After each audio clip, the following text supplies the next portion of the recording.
Hello, and welcome to Lights, Camera, Aggro, the podcast with two friends, one film, and very little agreement. I'm Nicky, and this is An Honest House. And I'm Phil. And you better do it right, or I'll get really mad. This week, it's Nicky's turn to share movies she loves, and today she's brought the 1976 film, All the President's Men. Oh, that will come soon enough, but first, how has your week been? Wow, where do we start? Obviously, this podcast has been delayed a little bit. My daughter's had an operation. Been dealing with that and stuff. She's really brave, really strong. Good for her. She's done really, really well. But still ongoing at the moment.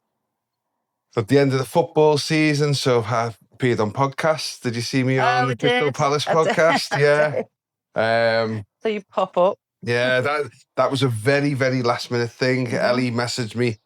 She's on the forum that I'm on with the Finalysis app.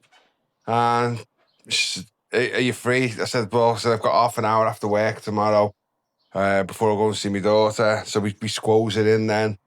So that was good. And it's the most watched video she's got on her YouTube. My God. So I've done that. I went to see the Michael Jackson film. Oh. Managed to get that. No, it's really good. No. Yeah. Should never have been made, surely. Yeah, good. Surely it shouldn't have been made. The thing it's criticised for are the things that are not in the film, because the film finishes before any of the controversy starts. I didn't know where it was going to be, but I saw the trailer and it made me feel so icky. So icky that someone has decided that is how they're going to tell his story. Well, that's his story up to that point. Well, it's not, because there's all sorts of things that presumably they've whitewashed over and sanitised, because who knows what was going on behind closed doors. Well, it tells a bit about his music. That's it. His music. I couldn't cope. I've also, my other YouTube channel I started, do you remember me Star Trek one? You have mentioned it very, to me. very briefly. In the last 90 days, I've had 4 million views. Okay. So it's going very, very well. Okay. It's just putting little clips of Star Trek up and then the odd bit here and there talking and stuff. But yeah, it seems to be well engaged. But here we've got proper content. So we've actually got something we're creating ourselves. Yeah, but I actually loved it. I love doing this. I really do. Anyone can share a clip. This is like us actually making something. Yeah, but I do talk about it on there. So. Okay. So yeah. And how about you? I believe something little's gone on in your life as well. Well, my book came out finally. So Lisa McAuliffe is branching out. It's now available online at online booksellers. It was an absolute stressful few months trying to get it over the line. It eventually is. And I'm very, very happy that it's there. So it's the third book in the Lisa McAuliffe series. You don't have to have read the first two, but they're all there if you want to. So it's a trilogy. It's a series. There will be more. Oh, so that was my next question. There will be more, yes. And I'm starting the next one in a few months. So have you mapped out a story of where you're taking the whole journey of the series to go to, or is it just as it inspires you as you go along? I know where it ends. Right. But it doesn't end for a few years. So I haven't gone into the ins and outs of the plot of each book yet, but I vaguely, roughly know what I'm doing. I'm looking forward to the prequels, the kindergarten years and things like that. But yeah, I like seeing all your contents online got me really excited. Oh, cool. Yeah. Excellent. I hope it gets other people excited as well, so they will buy it. I'm sure they will buy the book. Yes.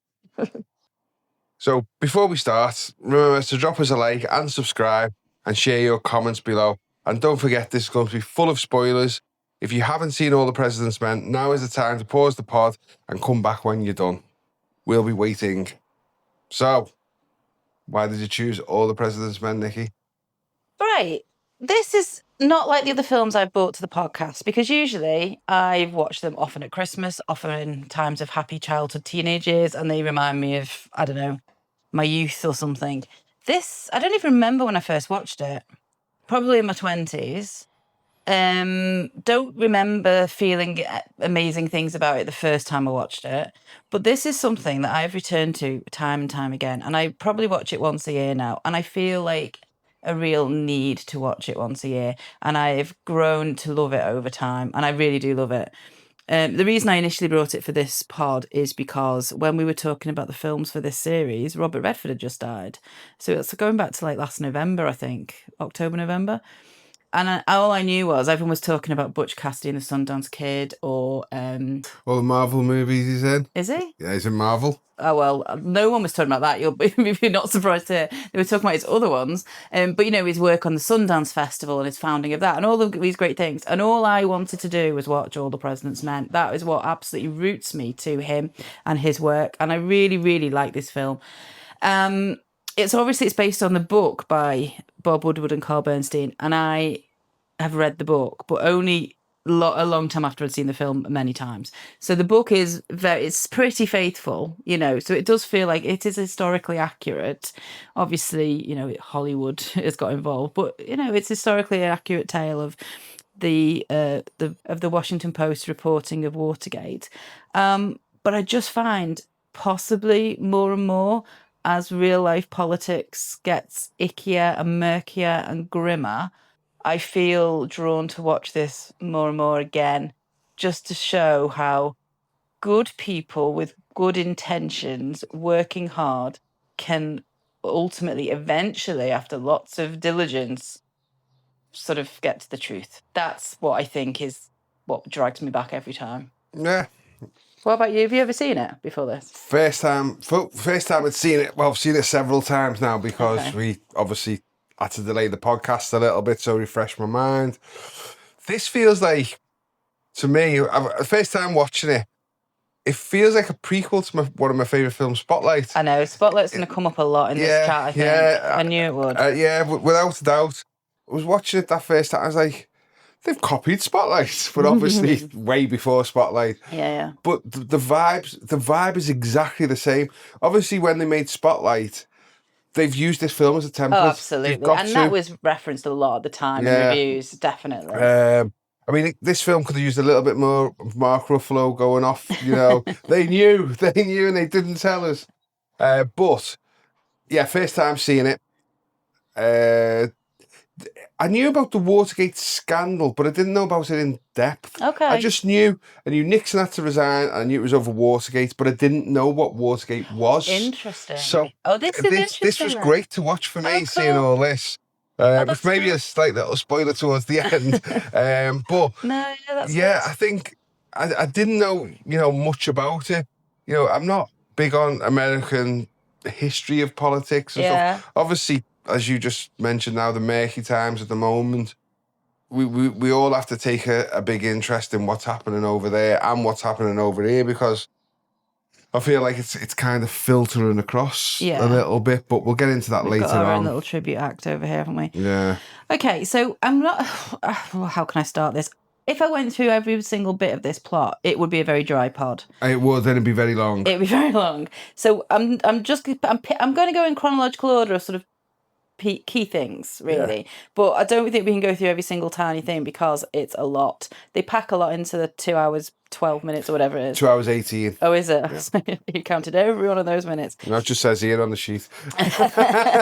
No, I did actually check when I watched it how long it was. Okay, but what I like is the very opening bit of it is it just gives us context. It shows some real life footage of Nixon. Yeah. So we know where we are. It actually says, June the 1st, 1972, we see Nixon arriving back on a helicopter. I think he's going to make an address in Congress. He's full of smiles. He's riding high.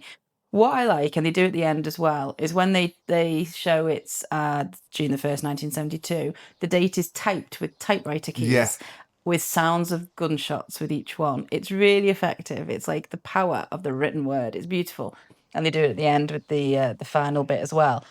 So, but it sets the scene. We know we're in a true story. We've got real life Nixon doing a little arrival, and that's where we are. And I kind of like as well, this was only made 4 years after. I know, well, that's one thing I wanted to touch upon. Is there ever been like such a huge political event like this?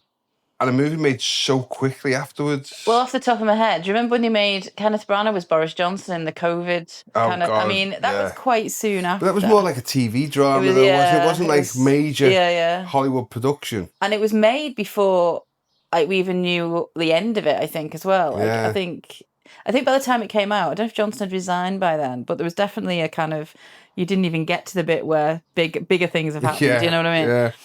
Yeah. Okay. So the actual sort of filmed action starts and it's an empty office block at night, and there's a robbery taking place. And this opening, I think, really sets this film up to imply this is not just a sort of true story about historical events or political events even. It's like a thriller. This is like a thriller. There's a robbery taking place in this empty office block. A security guard spots tape across a locked door, so he knows that something's going on, and calls the police. And then this plainclothes group of police officers who are in like kind of I don't know if they're undercover or plain clothes, but they're in like sort of Hawaiian shirts. Yeah, they're a bit like, why are you getting us? Why not get some uniform? Yeah. So they have to go in. But it's a really creepy vibe. There's all like torches in dark corridors, and sort of burglars are hiding, and like can hear someone's coming, and it's all very tense. It's quite drawn out, and there's not much noise, hardly any dialogue, and it really builds and builds until there's a bit of movement, and the police spot somebody, and they sort of basically make them come out, and these burglars are exposed. That is the Watergate burglary. That's it in the opening. And like I say, it sets up like it's a thriller. And there's various times in this film where it really does feel like a thriller, a political thriller that's made up, and the tension and the filmmaking of it all.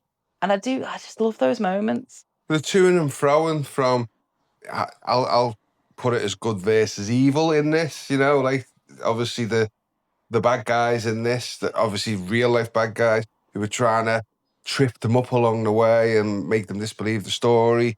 It just worked really, really well. And that set up, as you just said, was a great start to the film. It really feels like we don't know the half of what goes on in politics, particularly, now. The bits we know can only be the surface. When you see stuff like this, it's just commonplace. The funny thing, right throughout watching this, it's funny because when you look at it, if this happened now, all you would get from over there is like fake news. I know. And because of social media, social media is going to come into relevance a lot, I think, when we talk about this. Social media, people just believe whatever is said. And it's now like, it's like there's a cult, with sides.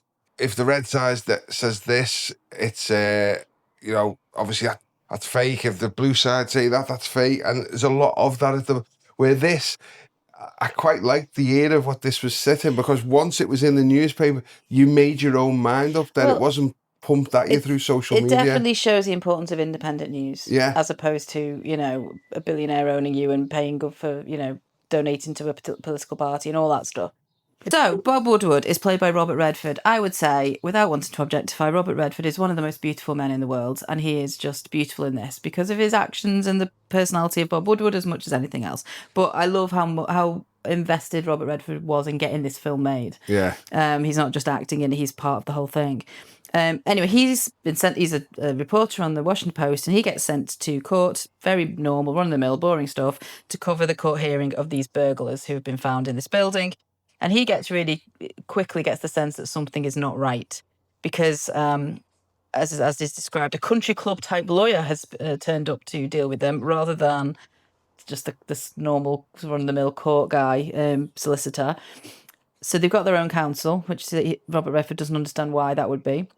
And when the defendants state their names and occupations, so Bob Woodward, I need to call him that now, he has to strain to hear, but he hears that one of them say he was a security consultant for the CIA. So Woodward goes, holy shit. So even if we don't know any of what that means, the fact that the reporter is a bit sort of suspicious. Hang on, something's going on here, isn't it? Yeah, it's like, he's like, what? And so I think what this film does really well is, first of all, it treats its audience like they're intelligent. It doesn't spoon feed us, which I love. But also, I mean, certainly the first many times I watched this film, I didn't really know the ins and outs. I just let it wash over me. But Bob Woodward says, holy shit. So we know something is wrong. Signposts like that are helpful, I think, because this is quite an involved film where they throw a lot of information at you. But it's clear this is more than just a silly burglary by some chances. I really like films, I've realised, that are set in newsrooms. I love a newsroom, particularly one a little bit back in the day where it's not all emails and, So we see the Washington Post newsroom. It's exciting. I think I want to be a journalist. But I think my era of wanting to be a journalist is gone because now it's not really like that. And, being independent, you can get your own journalist card and write your own things and put them online. I would have, I could, but that wouldn't be journalism. I'd have to be trained and I'd have to know properly what I was doing. And I'd want to work with, people who were I don't know, wanting to change the world, not just like put any old shite out, you know? The Open University. I think the era of the journalism I like has gone. I think that's the problem. Yeah, I think the newsroom... Local news desks are not how they were, you know, everything's clickbait. I mean, well, everything is clickbait. You know, the amount of headlines that you see now, you click on it and you read the article, it's got nothing to do with the headline. I know. Yeah. But I think newsrooms such as this are not that way anymore, because I would imagine a lot of journalists just work at home now. Well, yeah, I mean, exactly. But I do love a film set in a newsroom. I've realised this. This is not something I think until we did this podcast, you know, we had to do Superman. But I was just about to say, it reminds, like, the newsroom, we're just hearing the typewriters go, it reminds me of those scenes in Superman. I love it so much. But, you know, there's loads of films that aren't Superman. Unfortunately. But I really like, for example, this made me want to watch The Post. That came out in 2017, I think. Or, obviously, we talked about Spotlight. But the point is, the newsroom feels like a classic newspaper newsroom. But I don't know if that's just because that's exactly what it was like, and it's telling us the truth. But the powers that be in that newsroom, they're not so keen on Bob Woodward being on this story because he's inexperienced. And he has an immediate boss, Rosenfeld. Well, he's only been in the newsroom for 9 months. Yeah. They state that, 9 months, as if it's an issue. His immediate boss, Rosenfeld, Jack Warden, who obviously I love from While You Were Sleeping. And I like him from, is it Crazy Like a Fox, the TV series? No idea. Yeah. He's just lovely soul from While You Were Sleeping, and here he's like kind of deciding whether people do stories or not. He kind of bats for him and he says, no, you keep going, and he's trying to convince the other colleagues to let him do this story. Carl Bernstein as well, who is Dustin Hoffman, also wants in on the story. And I will also add to this, right? You said about how good Robert Redford looked. I don't think Dustin Hoffman's ever looked better. No, Dustin Hoffman needs long hair. These are in their absolute virile prime. And it works, though. They're hungry reporters. I think... They're youthful, yappy, hungry reporters. Exactly, but also in acting terms, the way they bounced off each other was really, really good. You know, obviously you can see two great actors on screen and think the chemistry's just not there. This was just... It was bang on. And it feels like, and I don't know personally what either of those actors was like in real life properly, but it does feel like there's a sort of odd couple thing going on in terms of Bob Woodward and Carl Bernstein. Woodward is slightly more, he seems more ethical. Bernstein seems like he'll kind of flirt a bit to get a lead, or will be a bit pushier. I like the dynamic. Have you ever seen them both in real life interviewed and stuff? They're still going. Yeah, they're still doing their stuff. Robert Redford was. No, Bob Woodward and Carl Bernstein. No, actually, no, I've not seen them before. No. They are still around doing and I thought you meant the actors. I'm still about the actors. I was going to say, how's Robert Redford still doing interviews? That's some crazy shit, man. But no, they're interesting. They've done their time. They know their stuff. But the question anyway is, why are these burglars planning to bug the Democratic headquarters, because that's what the building was, and who sent them, and also who cares? Some people in this newspaper don't really know if this is a story. Anyway, what I think is brilliant about this film, one of the things, is we get to see close up the drip, drip, drip effect of the journalistic process. You see a kind of an extended scene where Bob Woodward is on the phone with a yellow legal pad, and he is ringing and he's making notes, and then he's ringing that number and he's making notes. And he's circling things and doodling, and then he's ringing another number and he's getting forwarded to someone else. He's just getting little tiny breadcrumbs, and as the phone calls are going on longer and longer, the breadcrumbs just get bigger and bigger and bigger. But he knows something. He knows something's not right, and he's investigating it, but he doesn't know what. And none of us know what, except we do, because we know what happens in real life. You did. But as we're watching it, no one in the newsroom can see the bigger picture. No one has a bigger clue. No, it's not like someone has seen the president caught in the act of doing something and now he's trying to find the evidence. We see that sort of, I think there's a story here, but I don't know. So I'm going to look. And it's such a methodical way of finding out information. And I do, again, Spotlight is going to come up a lot. Spotlight's similar, I think, in that it's pre-internet, the internet is there. The thing with Spotlight, I don't think there was enough of this type of investigation within the film. on the phones, finding this out, finding that out. In the Spotlight, you see some good interviews where they meet some of the victims and things like that. But the bits of the phone call, they could have used a little bit more. I don't This know. was perfect. This was really, really I just think perfect. it seems like, I just think Spotlight showed that things have slightly moved on. There was a sort of internet or a date. They were typing on the computer more. Yeah. It was the early days of the internet, but I don't know. I feel like this gives us a real insight anyway into the journalistic process. Lots of double checking, lots of calling, making notes.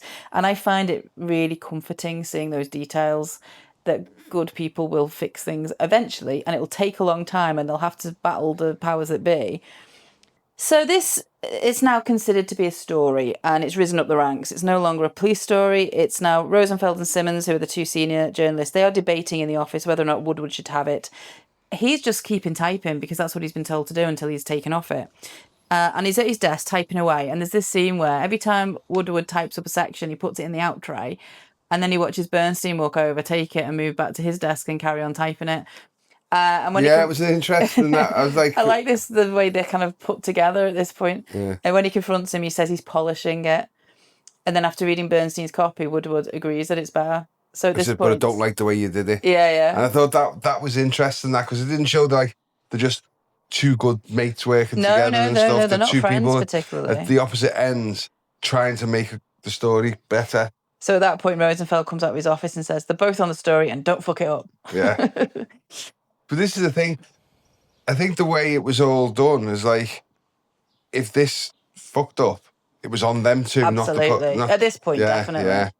So this was made in 1976 and it's about 1972 and it's obviously set in the newsroom. It is very blokey. Oh, yeah. No two ways. Yeah, and I also think, from watching it, I've got some kind of lung disease off the amount of times that Dustin Hoffman smokes. There's a lot of cigarettes. I think I've got just watching it. I was like, oh my God. I mean, I think that's life, isn't it? Really? Yeah. But this film is on for 23 minutes before we see our first woman. I did make a note. Right.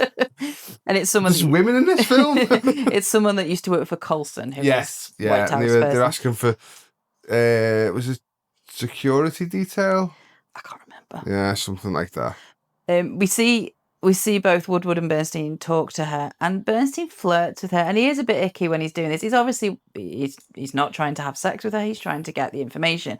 You do see the different ways of journalizing that they do. It's like Robert Redford just gets pissed off and like. Yeah, he seems much more stand up with ethics. And stuff. Yeah. But like, if it's just not happening, it's not happening. Where obviously Hoffman character is a bit more like, hey, we'll smooth it out a bit. Yeah. And he is flirty, and he's got charisma. But without a doubt. But yeah, it is interesting to see, and I have no idea if that's how it was in real life. I'm guessing. I would imagine so. Why write it otherwise? Yeah. Okay, so we need to talk about Alan J Pakula. He's the director, because this is one of those films that comes up in all of the best films ever made lists, and it is such a solid film from a directorial point of view. There's a great shot, it gets referenced all the time, but you'll remember it. There's a great shot where they are in the Library of Congress and they're just sitting at the desk going through loads and loads of library records, and just like ticket stub things from the White House. It's just like real grunt work. And the camera rises above their heads, and the Library of Congress seems to have like circular benches, so it goes up and you see these circles get wider and wider as they get smaller and smaller. And it is such a fabulous way to show that they are in the middle of something that they can't see. And they are doing this like really basic, let's look at these ticket stubs, let's look at these library records. And as it gets bigger and bigger, we see the ripples, which are library benches, ripples go out and out and out. And it's the size of this corruption that they don't know what they have stumbled in the middle of. And I love that shot. It's such a good shot. Well, I think the cinematography in this film is really, really good. And some of the elements within this film would never be done today. Like the closing shot, I'll reference now. It's just the TV's on and it's about 5 or 6 minutes. Yeah. And it's just them two typing. We will be talking about that closing shot. Yeah. And then it's just them two typing for ages and nothing is said on screen. No. I don't think directors and filmmakers, or maybe even audiences, have the balls for that anymore. I think there's an issue about having to make everything available for a global audience. Yeah. I think that's an issue that I think is a lot more visual as opposed to interesting, nuanced dialogue or no dialogue. I think that is maybe where an issue is. I think it has to be like successful globally as opposed to this is a very specific film about a specific period of time. Yeah. You know, I don't think this would be made today, and that's a real show. Or it'd be made, but it'd be like, you know, it'd be a 3-part ITV drama. Oh, it'll be a Netflix 8-part. Maybe. Yeah. But it'd all be very glossy. It'd be very glossy. There would be like people getting killed in the background or reference to being getting killed. And, you know, it would not be shot as this was. And I really appreciated This is how great. this was filmed. A great film. Yeah, it really is. Okay, so we're going to talk about Deep Throat. Now, don't make the obvious joke. Grow up, right? But my question is, had you heard of Deep Throat, the real Deep Throat, before this film? Yes, so would I, before I'd seen the film. So I just ask, which came first? The dodgy movie or the name for this? I don't make it my business to care about that kind of thing. I don't know. I don't know, genuinely don't know. But this guy, I'd heard of Deep Throat in a kind of spy context before I saw this film, before I knew anything about it. Yeah. And even, I remember it being in the news when he died. I think it was not that, well, maybe 20 years ago or something, I don't know. And it being in the news, or he got revealed before he died. And it was a whole thing. And it was long before I'd probably seen this film by then, but it was long before I was like watching this on a regular basis. But it is properly intriguing that this guy gave a bunch of help on such a secret level. And this, again, you couldn't make it up, or you could. You would assume it's made up. The kind of the way... So it's a Deep Throat is a source that Bob Woodward has used previously about the Panama Papers thing that came before. Hello, it's Nicky from the future, just to let you know that when I say Panama Papers, I of course mean the Pentagon Papers. Apologies. And so he wants to get in touch with him, and he tries to ring, and Deep Throat's like, don't call this number. Do not touch me on this. Yeah. So there's a whole way he has to get in touch where he has to put a flag in a pot, and he has to put, Deep Throat puts a note in his newspaper, and it's a whole thing, and he has to get 2 taxis, and it's a convoluted way to meet, and then they do meet in an empty parking lot at night time. It's creepy. Yeah, it is creepy. But also, like, I mean, like you said, they had to get 2 taxis and stuff because they were making sure they weren't being followed, they weren't being tracked. Where in modern day times now, it doesn't matter. They just, your cameras everywhere. Oh, you won't be able to do that. Yeah. It's fascinating. So this is a little aside, but it does make me laugh, and I still think of it every time. When, you know, the car park in Liverpool 1? Yes. The underground one. Yeah. So that car park, a few months ago, maybe 6 months ago, I was there, and as I drove in, it was all lit up. But then as I drove to the far end where I always park near the exit to get to the shops, the lights were out. So the second half of the car park was pitch black, and it was pitch black. There was no light at all. And you can only see cars because of the headlights if they were moving. So I found a sort of a space and got out my car, but it was properly like, I need to sort of carefully walk because I knew where I was going. There was lights where the escalator was, but not in the car park. And it was so Deep Throat. I couldn't even begin. And now I bet you were like, oh my God, this is amazing. Every time I've been to Liverpool 1 since. And even though the lights have been on each time, I'm like, oh my God, it's like Deep Throat. There's the pillars, you see, there's those big pillars are the same. It's a very similar vibe when the lights aren't there. I think it's just a multi-story car park, maybe to be fair. But it's the only one I use. But the question is now, like, and I hadn't thought about this, in the film in real life, was the car park chosen because the lights were out, or was it a thing like where you think now we have sensors in car parks or lights come on and stuff? Was that just like jazz. It's 9 o'clock at night, we switch the lights off? Yeah, and that's I reckon. I know, it's mad, isn't it? But those scenes with Deep Throat are they're similar to the sort of the setup with the actual burglar at the beginning. They're so full of suspense. Yeah. This doesn't feel like it's a historically accurate telling of a thing from a few years ago. This feels like you're watching an absolute thriller. It's a thriller. Yeah. And it kind of like, he does tell him the whole story in the end. And it's like, why don't you just tell him the whole story in the beginning, just let him get the story out? He's fully scared for his own I mean, it wouldn't have made safety. a great film, obviously, if he did that, but he drip feeds him enough so that he has to investigate it. It's very dangerous for him to be sort of linked to this, you know, because he's high up. But yeah, but one of the things Deep Throat says is, forget the myths about the White House. The truth is, they're not very bright guys and things got out of hand. And I've seen that quote bandied about on social media a lot in recent months, years. It's really interesting. Also, he says, follow the money, which again, it's like, yeah, that's decent advice. So meanwhile, there are other papers sniffing around this story, but the Washington Post is the one that's trying to lead on it. There's pressure from the New York Times. And there've been calls made from the burglars to the committee to re-elect the president, right? So the committee to re-elect the president is called CREEP. So I'm going to call it CREEP from now on. That seems very apt. Yeah, right. So we see Bernstein talk to a contact at the phone company, and there's an investigation that subpoenaed the phone records. This is all information that you kind of just let wash over your head. I'm saying it now to kind of tell you that we meet this guy called Dardis, who is in charge of this investigation, because it makes this one of my favourite scenes. It's just so stupid, but it's when Bernstein is really blocked by a secretary. She will not let him get through. Yeah.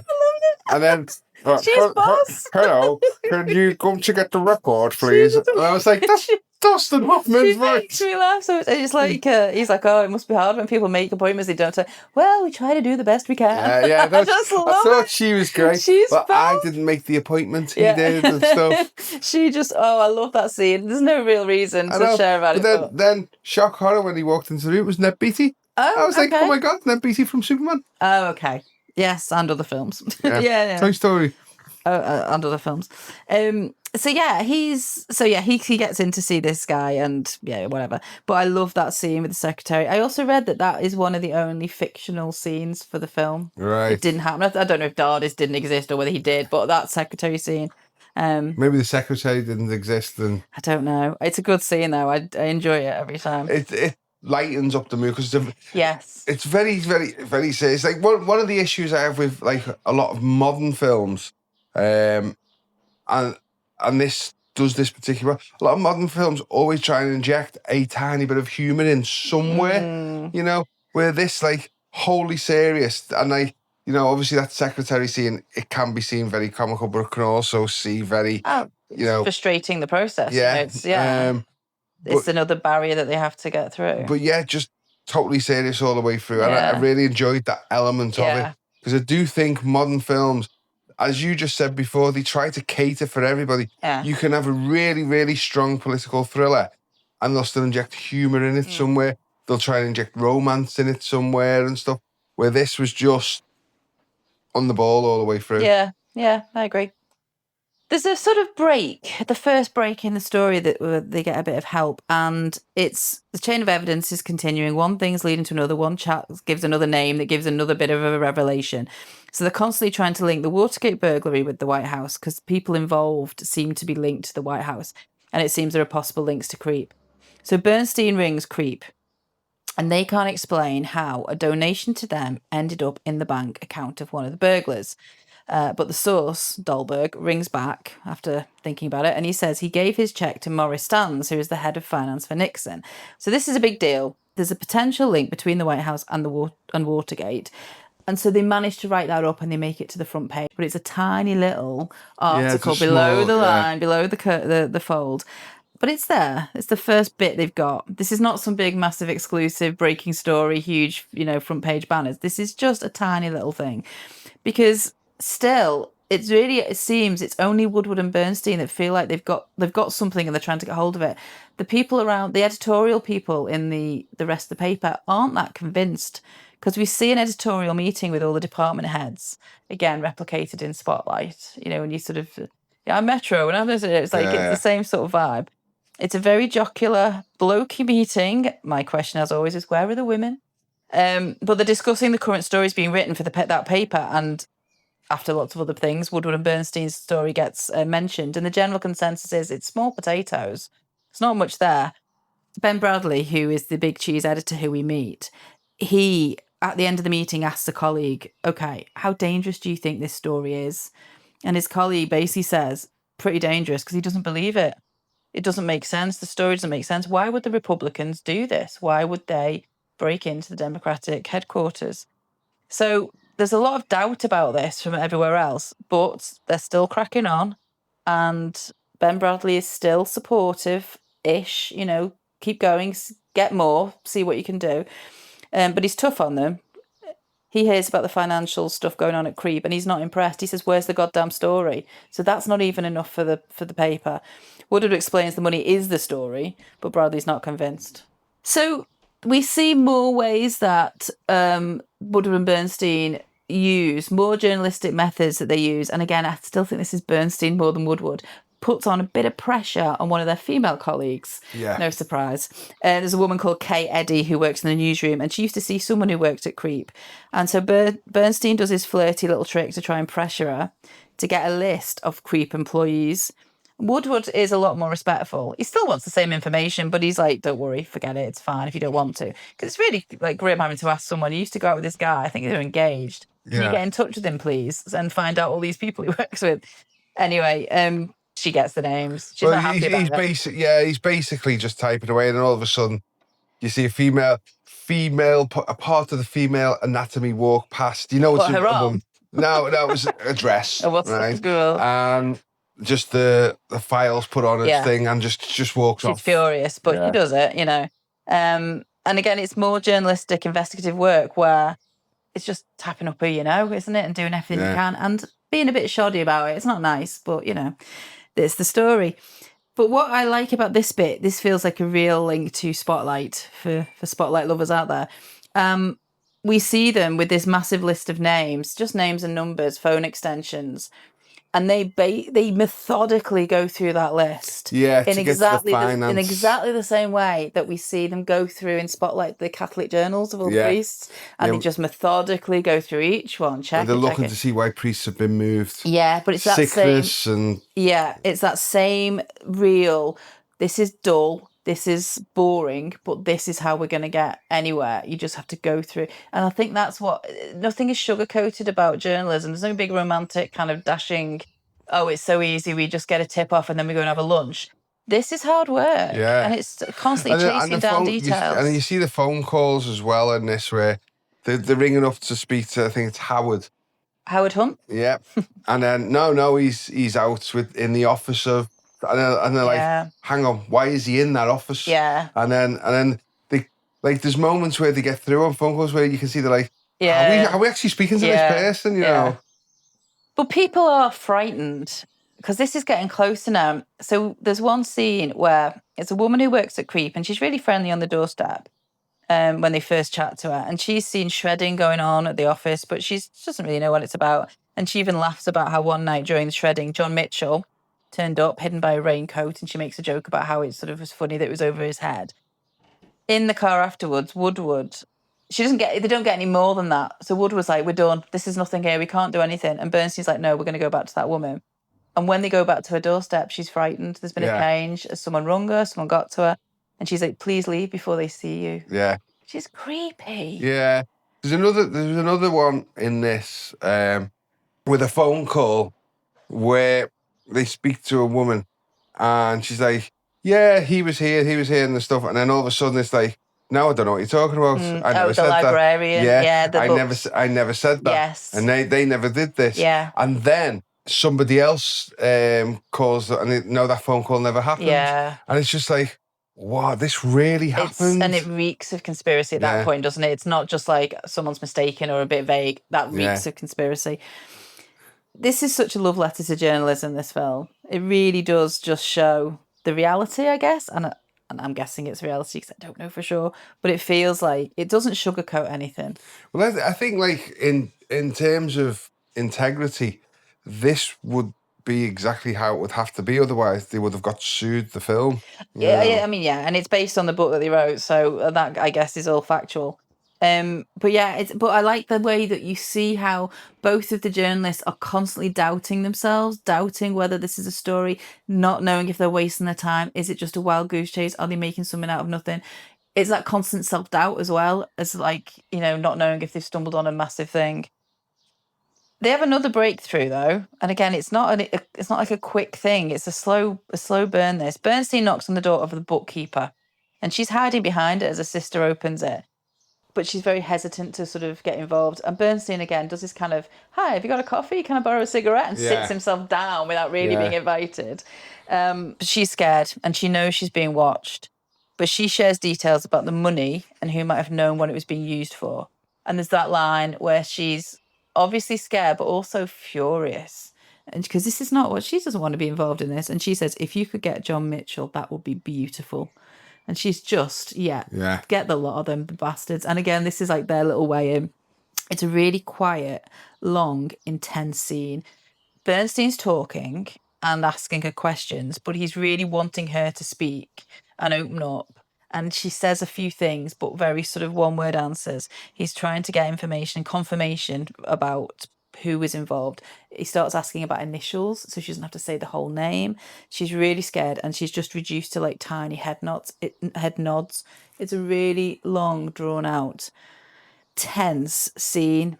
And then as soon as that is over, it's massively contrasted with Bernstein getting in the car and telling Woodward all about it. He's pulling out bits of paper that he's been writing down. He's got all this stuff. He's like, he's just a jumble. He's got so much stuff coming out of him, all this information that she's told him that he's gleaned. And it's such a massive difference between the previous scene. And I love that juxtaposition. Yeah. It works beautifully. And he just babbles away about everything that's happened. And it feels like it's a turning point. It feels like this is now, they know the story and they are going for it. It's bigger than what they thought it was. Yeah. Definitely. And also, I don't know if you know, Jane Alexander is the actress who played the bookkeeper. She was Oscar nominated for that role. Was she? Yeah. I didn't know that. It just feels like it's such an intense. Did this win many Oscars?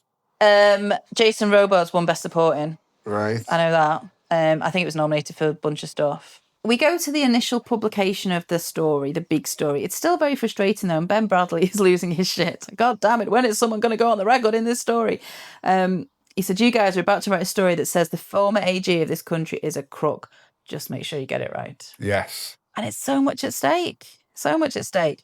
So Bernstein rings John Mitchell. He gives him the heads up that there's a story running the next day explaining how he controlled a secret slush fund to Creep when he was Attorney General. And he's pretty belligerent on the phone and he threatens them with repercussions. He makes a bunch of threats to Catherine Graham, who owns the Post, and he's pretty gross about it. And there's a nice scene with Bradley and Bernstein and Woodward in the newsroom later on when he shares an anecdote about when he fucked up with a reporter. He checks Bernstein did everything right in the phone call with Mitchell, and then he makes the decision that they're going to run the story. And the headline reads, Mitchell controls secret GOP fund. It's still not the full story, though. No, not at that point. No, and they don't know that. They just know they've got to keep pulling this thread. They get another name from a contact, Donald Segretti, and he's been linked with several instances to sabotage the Democratic candidates. This is a whole year before Watergate. He's just been basically, it sort of sounds like student activism, actually, initially. And it's called rat fucking, what they do when they try to kind of disrupt the Democratic campaigns. They go to California to see him. And Segretti initially denies involvement with Watergate, says his disruptions were more nickel and dime stuff. But he's really scared of being jailed and disbarred. And he simply got involved because an old friend asked him if he wanted to do some rat fucking, which was messing with Democratic campaigns. And he didn't know how bad it was going to be. No, because the old friend was the appointment secretary for the president when he asked him to get involved. So that means that's like full on rather than just a mate doing a stupid prank. So it's getting closer. Segretti won't go on the record, but he is connected to the White House. We have another meeting with Deep Throat. Same shadowy parking lot as before. And this, again, with every meeting of Deep Throat, there's a kind of the music or the soundscape, whatever you call it, is so good at building the tension. It's like a lone bell ringing.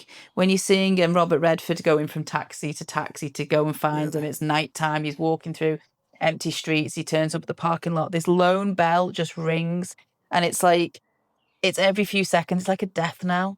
Yeah. It's like the corruption is building, the rot is set in, we are rotting from the inside out. The other thing in this film I didn't expect to see was there's quite a bit of Robert Redford running in this film. I didn't expect that at all. I didn't see that in Spotlight. But you know, there's a scene, I think it might be this bit I'm specifically talking about, where Robert Redford is late at night.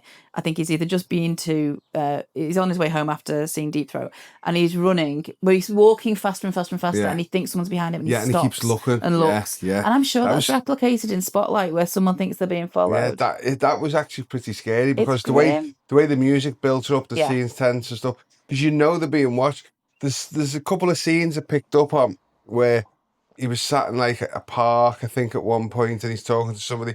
And it just looks round, and you can see like people taking photos, but you can see that there's people looking at them. And like, it's subtle where, you know, if you don't pick up, I mean, maybe I was overlooking because I was thinking people are looking at them, but there was a camera pointed at them when they were talking on in a public area. And it's just like being watched all the time, because they knew this story, if it broke, it was going to bring down the government.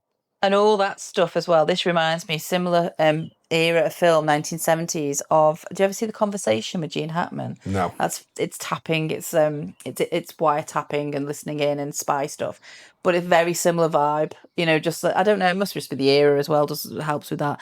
But all of it, yeah. This whole vibe is it's creepy. It's tense. Again, it feels like you're watching a film about a particular political thing that happened 4 years before. You don't expect to get all of this sort of thriller stuff going on. Yeah. I do love what they do with this. So they've got to source check to death. They've got to make sure that everything they are printing is bang on the money and check again. They're so close to learning all 5 names who controlled the money. The bookkeeper gave them initials and they were able to work out them. They think one of them is Haldeman, but they need Sloane to confirm. I'm saying that like we've talked about Haldeman and Sloane already, but this is just how it comes out. All these names. There's a lot of names in this film. And you don't, I mean... It's like they're all the president's men, really, isn't it? Oh, hello. Sloane said he'd have no problem if they wrote that it was Haldeman. So Sloane basically confirms in that way. They'd have no problem. Is that the phone call countdown? Yes, that's right. Yeah. Oh, is that? No, sorry, that's the guy. That's Bernstein's guy from the FBI who does that. But it's the same. It's the same part of the film. Yeah. Because this is where they're trying to get the information. Back at the office, Ben Bradley still thinks the Haldeman revelation feels thin, but Woodward and Bernstein believe it's him. Bradley wants more proof. So this is when Bernstein calls his contact and says, "If we've got it wrong, I need to hold on the story. Hang up the phone before I get to 10." Yeah. And he does not hang up. Yeah. Confirmation. So they make the front page. The headline is "Testimony Ties Top Nicks and Aides to Secret Fund." And this is before the days of clickbait. Singles in your area. Yeah. This is now prominent. It is not a little piece below the fold. This is front page, massive headline. But Bradley is fuming. He screams, "Woodstein!" Yeah. Woodstein across the newsroom. And Sloane's lawyer has denied that Sloane confirmed it was Haldeman. There's a statement from the White House slagging off the Post. The language used, stay on the phone or... Well, no, it's different. It was a different guy. What it was it was something to do within a committee hearing or a interview. He was never asked a question, so he couldn't deny it or he couldn't confirm it. So that's... Yeah, so he didn't answer the question because the question wasn't put to him. Yeah, that's right. So that's where the confusion has come because obviously, Woodward and Bernstein are legit. Yes. That's taken as read. So at this point, the FBI contact called Joe is also backtracking because it looks like he's gone, sort of now he's panicking that it looks like Woodward and Bernstein have screwed up. But they don't know how. All they know it's backed up. They feel like they've been set up, but they don't know how. In an editorial meeting, they have to decide what to do. And Ben Bradley listens, but is clear. We stand by our story. Yeah. Let's stand by. I thought that was good. That was good. That's what you need. We're standing by our men. Absolutely need to. Because there's no women in the film. That's legitimately use the word men there because don't use human or people. Goodness me, no point. Woodward meets Deep Throat in the shadows again. He oversleeps. God knows how long Deep Throat was there. The story's taking its toll on them. Maybe Deep Throat just lived there. Maybe that's it. He comes out of his car. He's just always there. But they're knackered. They're absolutely exhausted. They're running on empty. This has been going on for a while. And Woodward's at the end of his tether. He's really pissed off and he's fed up with all the evasion and the secrecy. I need to know what you know. So Deep Throat spills the beans. All of it? Yeah, it was a Haldeman operation. Well, if he'd have done it at the very beginning, we wouldn't have the film. All the intelligence agencies are involved, FBI, CIA, Justice. And Watergate was just one of the covert operations, the cover-up for the whole shebang. And then he warns Woodward that his life is in danger. And this is, again, there's a scene that follows this that feels like I've seen this in a million things that have come since. I don't know if this was the first one to do it. It's like that classic bugging scene when Woodward visits Bernstein at his house, but he just turns up the music because they cannot speak. I'm thinking of The Firm. I'm thinking of Skulls. That happens in Skulls. I'm thinking of Captain America Civil War. Lord. Of course you are. Woodward has to type a message to Bernstein. But actually, can I just reference Captain America Civil War? I now realise is a homage to this. Obviously, it's exactly, but it's done exactly the same. Yeah. But instead of typing on a typewriter, he types it in a mobile phone and shows him. Yeah. It is a classic scene. You do see this in many sort of spy type things. But Woodward types the message and tells him about the surveillance and the bugging, and Bernstein types his reply. He's talked to Sloane, who said that no one had asked him about Haldeman and is testifying to the grand jury.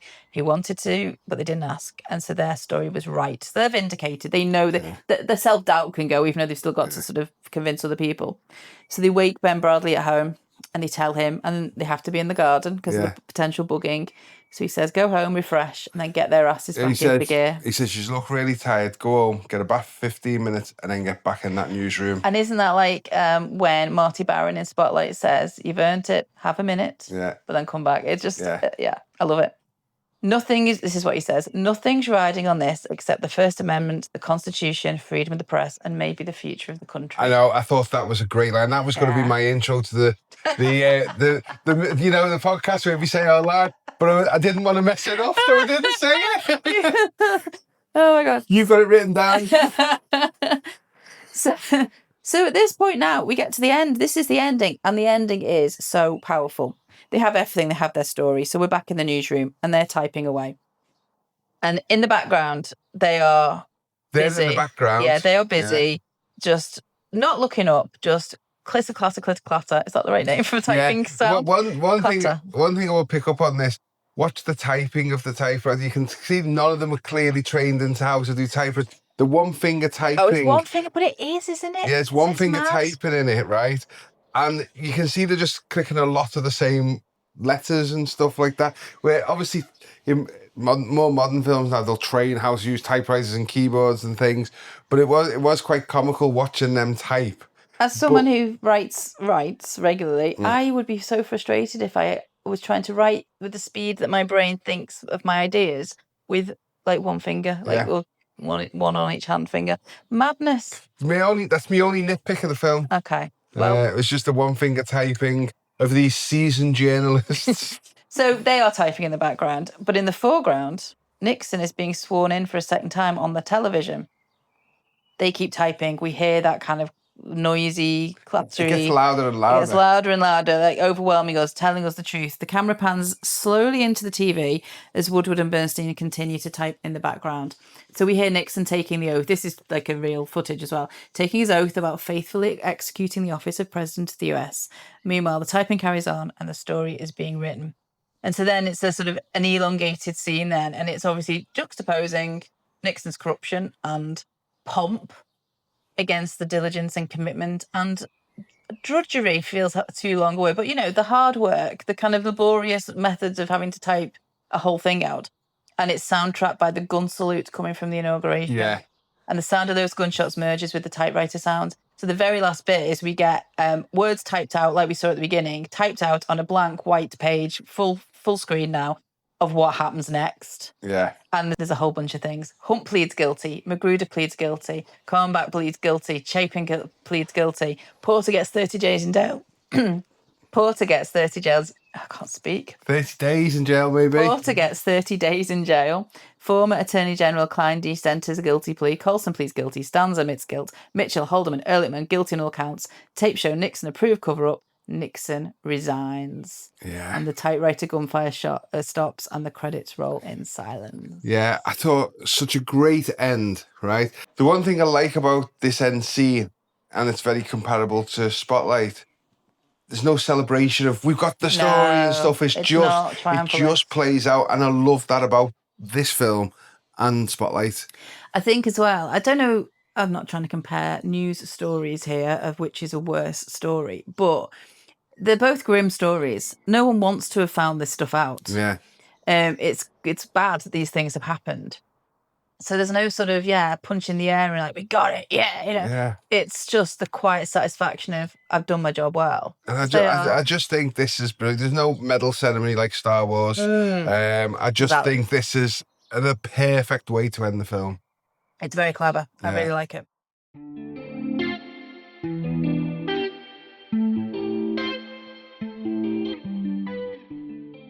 I've been pleasantly surprised by your knowledge of Watergate. No, not at all. No, I'm pleasantly surprised by your comments so far because I get the impression that you enjoyed the film, and I genuinely thought you were going to hate it. No, driving up here today to record the podcast, I was obviously thinking about the film, and I think out of all the films you've brought to the table, this is my favourite one. Oh, good. Right.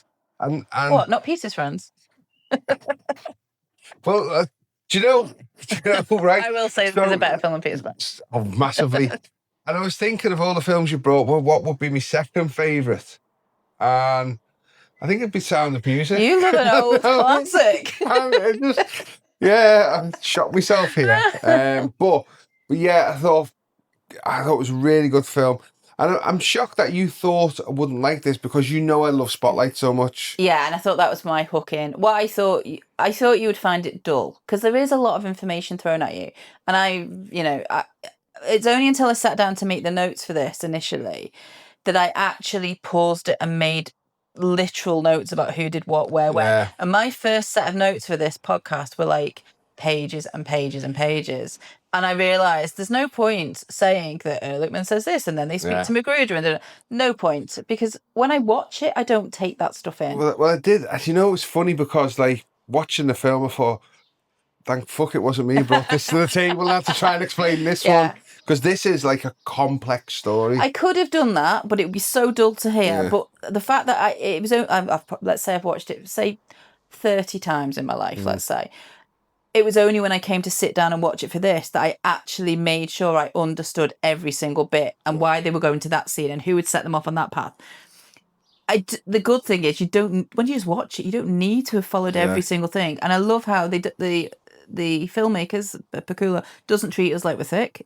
They treat us like, you can follow this. Come on, keep up. Yeah, I love that. I don't need to have my finger on the pulse of every single tiny detail. But the overall kind of effect is you see two journalists uncover a whole bunch of stuff. So yeah, I definitely decided at that point we're not going to go through every single bit. Yeah, I just think that would have been far too much. It's so complicated with back and forth. He said. There was the bookkeeper. Let's give her credit. Okay, Eddie. Yeah, I think there was it'd be so complicated to break every single scene down. That I'm glad you didn't, because we'd be on a 4-hour podcast. That's stuff to do. But I think it's an incredible film. I think it's one that should be in a history museum, as this is one of the pinnacles of its genre. I think I read somewhere, and obviously everybody should fact check me before they quote this. Something like, when different presidents have to pick a film to have in the White House presidential sort of, this gets picked a lot. Yeah, maybe not in current. But maybe Democrats. Well, this is the thing. I think Bob Woodward is supposed to be a Republican in this. Again, fact check me, please. I'm sure he's a Republican and he's furious at Nixon. That's the kind of thing he feels like. Well, this is one of the things that I got from the vibe from the way they portrayed it in the film, that there is some Republicans in this who are furious that this went on. Absolutely. This is not because this was beyond the pale. This was what? You did what? The point by the end of the film where we get all those names typed up saying they went to jail, they pled guilty, they did this, they did that. That feels so cathartic because it's been 2 hours of quite tense at times. Lots of information, lots of things thrown at you. You see the circle, a bit like the Library of Congress benches. You see the circle getting wider and wider and wider, the ripples going further and further. And you need to see that no one got away with it. You need that cathartic ending. You need that satisfaction. And what I like is, like you say, it's not some big kind of jumping in the air and everyone sort of popping champagne corks. It's just enough. We see what happens to them in just a sentence per person. Yeah. We see, they tried that shit on and they didn't get away with it. That's it. It just keeps it from being so frustrating. And it's a frustrating film in lots of ways because there's lots of dead ends and people in the way. But people willing to give information and all of a sudden won't. Yeah, because everyone's scared. So, okay, let's talk a bit more about it then. I've said it before, but Robert Redford is a beautiful man, inside and out. And I love the Sundance Festival. I regularly love films that are from the Sundance Festival, but that's such a legacy, and I think this film is a great legacy for him. Yeah, I think would this be the pinnacle? I don't know if it's pinnacle. I think he's done loads of great work. He's done a lot of great work. A few Marvel movies. I think this film is boss. And I think and to be fair, Hoffman as well, they are so utterly watchable. doing their jobs in this. But I was watching this and Dustin Hoffman got the Oscar for Rain Man. And I was thinking, this should have been his Oscar film. This should have been his Oscar film because he's charming, he's intelligent, everything about. I mean, obviously the complete opposite of Rain Man. Yeah, well, very intelligent. Yeah, but I just think, this should have been his glory moment. When I watched this, I've watched it about 8 times in the last couple of months. I've not. What it always makes me want to do afterwards, and I haven't because I've been busy. It makes me want to watch a whole bunch of other films. It always makes me want to watch more political thrillers, real life stuff. Yeah. But it also sends me to The Post. So that was Spielberg's 2017 film. And Nixon from 1995. Have you ever seen Nixon? I've seen neither of them films. They're great. Oh, you should watch The Post because, okay. It's got a woman in it? No, there is a woman. No, okay, so what happens, which is really clever. So this is obviously All the President's Men, classic. Everyone loves it. Everyone knows it's brilliant. And Spielberg made The Post, which was set real life again, Washington Post, set maybe, I don't know exactly, maybe 6 months before. Yeah. Another thing had happened. There was another story, the Panama Papers. There was another corrupt thing that they exposed. Nicky from the future again. Of course, I mean the Pentagon Papers. Apologies once more. Because of Nixon. So what happens in that story? It's the same newsroom. Tom Hanks plays Ben Bradley. You've got all the same sort of reporting going on.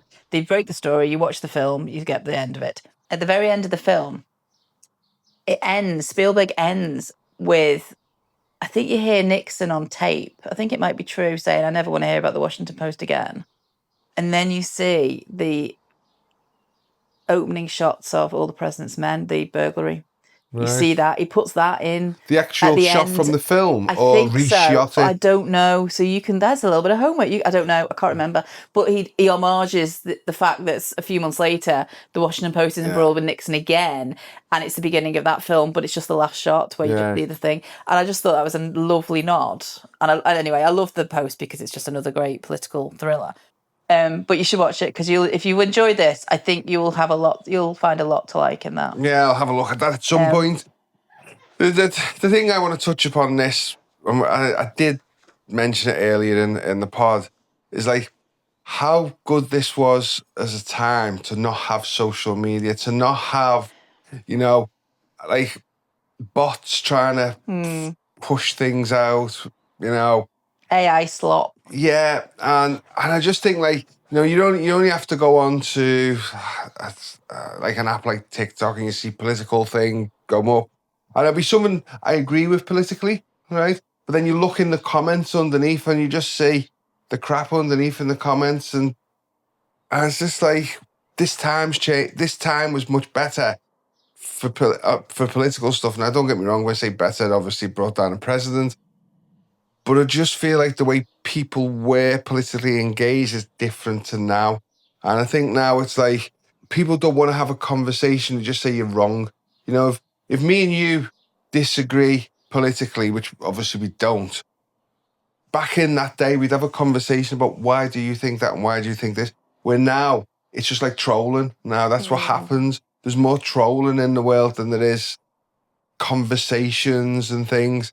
And I think we've got worse for it. I think social media has a lot to answer for. I don't use it as much as I used to do because it's just a lot of trolling. The trouble is, the converse argument to that is that it also is great at bringing people together.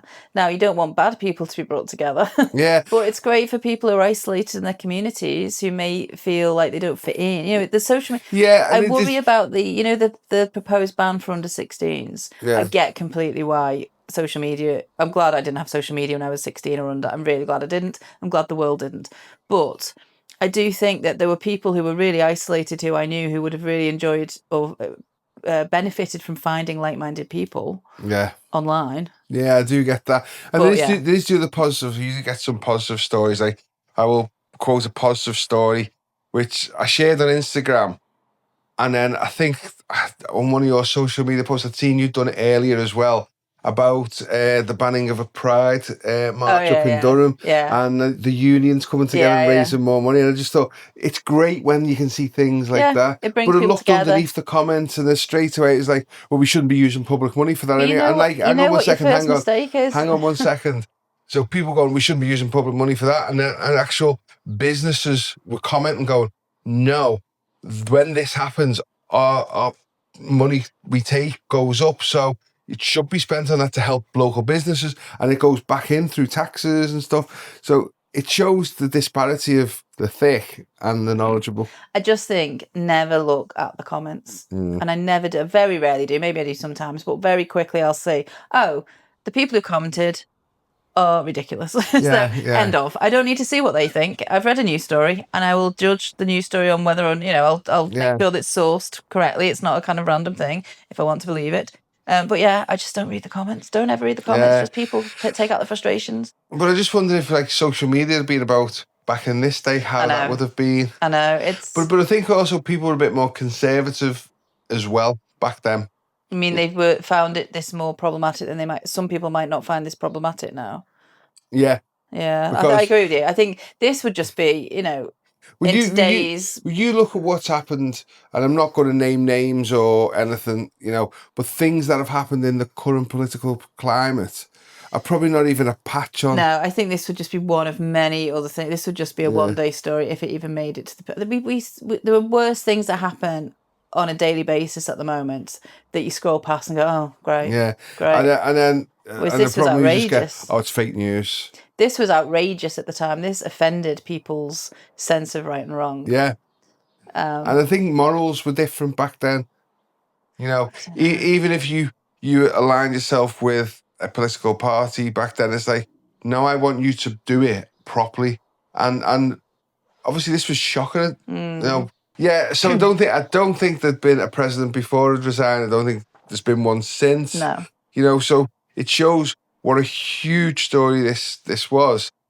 And in modern times, and I'm not saying in the UK or I'm not saying America, but it's just like, oh, it's fake news. And it's just so easy to bat away now. It's a casual, dismissive thing to say, isn't it, when something has been found out that you're not too keen on? Yeah, and I think this is where social media, is rather than people go and research it themselves and go, hang on, is this fake news or not? People are just happy to just go, no, it is fake news because it was said. And I think that's what the difference is now. Yeah. I mean, it's very different now. The internet has changed the world in good ways and in bad. Yeah. Maybe we need to just curb some of the bad ways with legislation and things like that. I don't know. Yeah, probably. Right, do you want to hear some other people's thoughts? Yes, I do. Because I'm sick of yours. My thoughts are all great. And I aligned with yours. No, to be fair, I think this is a rare... gun to my head. A rare thing, isn't it? Right, okay, so I read a bunch of stuff and it was really nice. Like, because, this is not... I've never read anything about All the President's Men before because it's not like a new release or something. Just it's nice to dive in. John DeVore has written a Substack called 150 Word Reviews, and he talks about how it's quite funny, the realities of journalism away from the Hollywood treatment. He said this film is not a true representation of journalism or of Woodward and Bernstein themselves.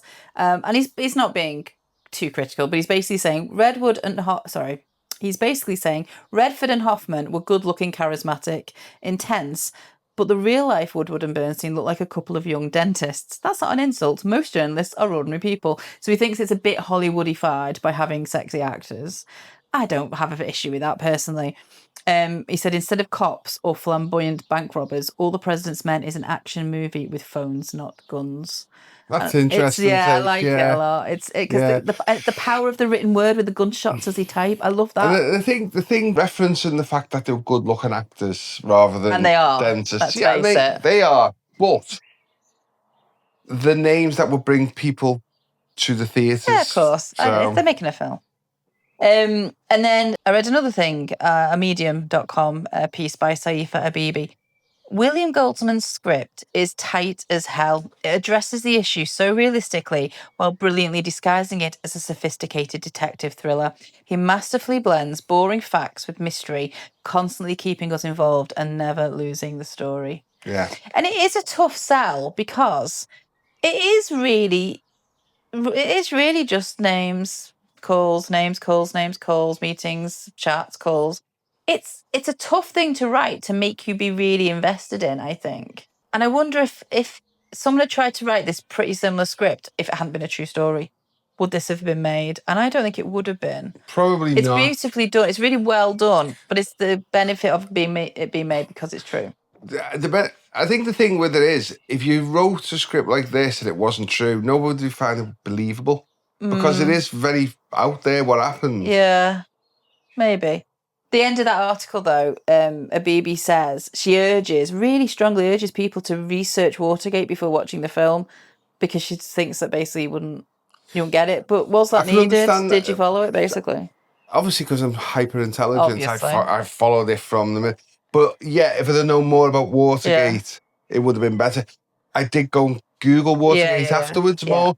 So I think that obviously tied all the bits together a bit more. But obviously, we've spoke about Watergate in the past, you know, just in general conversation because we're that interesting people, and the bringing down of Nixon. But I'd never actually researched into what actually happened. Yeah. You know, and when you said to me, "Oh, we're going to watch All the President's Men," it's a political thriller, right? I thought it was going to be told from the side of the White House. Oh, okay. Yeah, I didn't know it was a spotlight type film. Oh, okay. I thought it was like going to be a political thriller in terms of like a Jack Ryan type movie or something that'd be like a very that. different film. I know it was, and I did.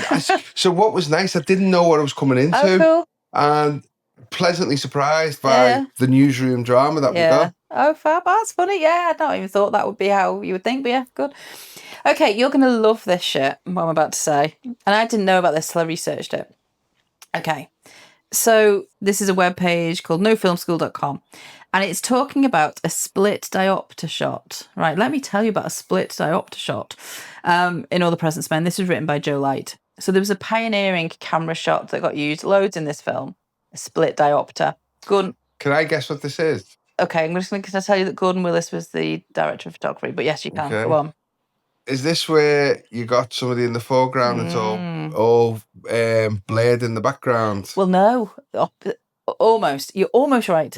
It's basically like having a magnifying glass over half of your lens, which means that you can have people in the background, like Woodward and Bernstein typing at the end, and they're not blurry, but you've also got the foreground Nixon on the telly, also not blurry. Yeah. Because if you had it normally, you would definitely you have to pick which is going to be blurry, but you don't have to pick, so everything is in focus. But it happens, there's a few times it happens where you've got other people in the newsroom in the background busy doing stuff, but they're not blurred while we've got focus on the sort of foreground of it. It's really interesting that this was like it was a technique pioneered for this film.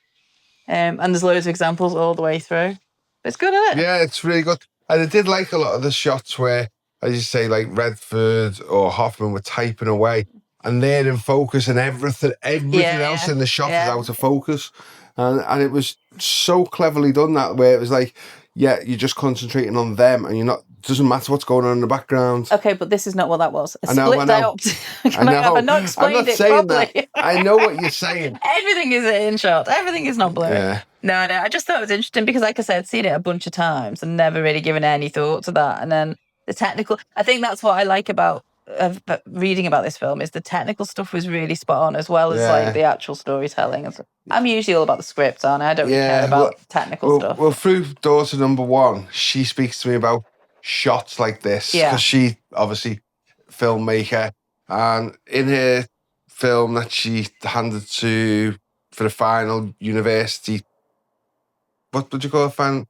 Dissertation is what I did, but I'm not a filmmaker. She had a shot, and I can't remember what the name was, who it was, but it's a shot where something that the only reference I've got is Indiana Jones and Last Crusade, right? Okay. And young Indiana Jones, he has a little bit of a mini adventure. The guy puts the hat on him and pulls his head down, and then as the head comes up, it's the old Indiana Jones. Okay. Right? And that was like a reference shot. Daughter number one talks to me a lot about different types of shots, and I'm sure she's mentioned this as well. Well, now you can share this film.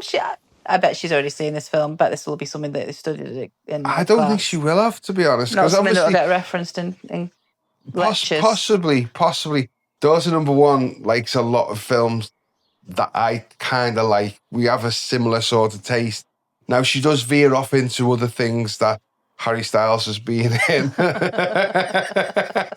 But no, she does have her own taste as well, but we do cross with a lot of films. Like, she's looking forward to watching the new Spider-Man movie with me. But I don't think she'll have come across this, but I will tell her, watch this for the filmmaking side of it. Yeah, I reckon this will be something that would benefit, maybe just the technical stuff is fascinating. Yeah. Do you want to know what George Clooney thinks?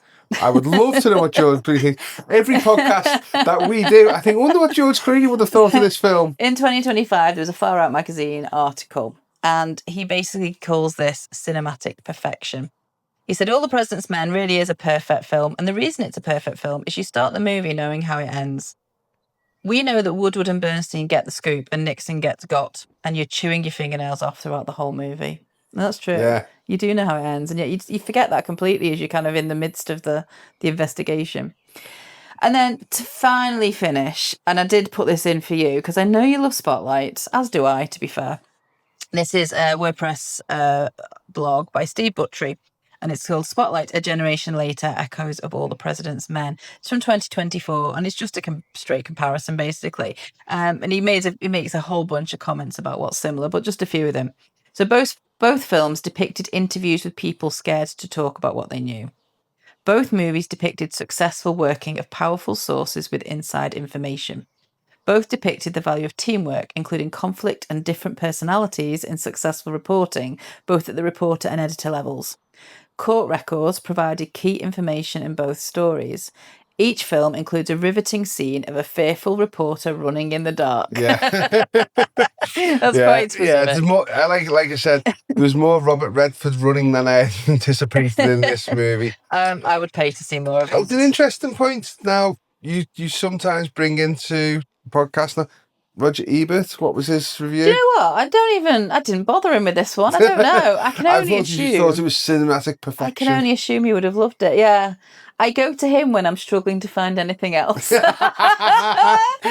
it's Even though he's deceased. He is, but his website is very comprehensive, but it does feel like when I cover, if I struggle to find things, he's a go-to. Yeah. I think Mr. Clooney, because I don't know him personally, he just referenced it's cinematic perfection. Yeah, it is. And it's, there has been a few movies that you've brought to the table. I've gone, I really, really like that.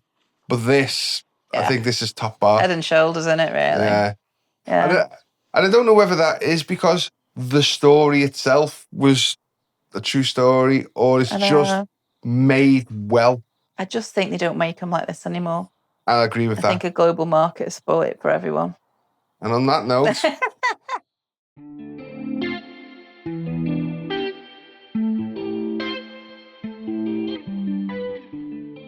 Next week, it's your turn to choose the film. Have you decided what it's going to be?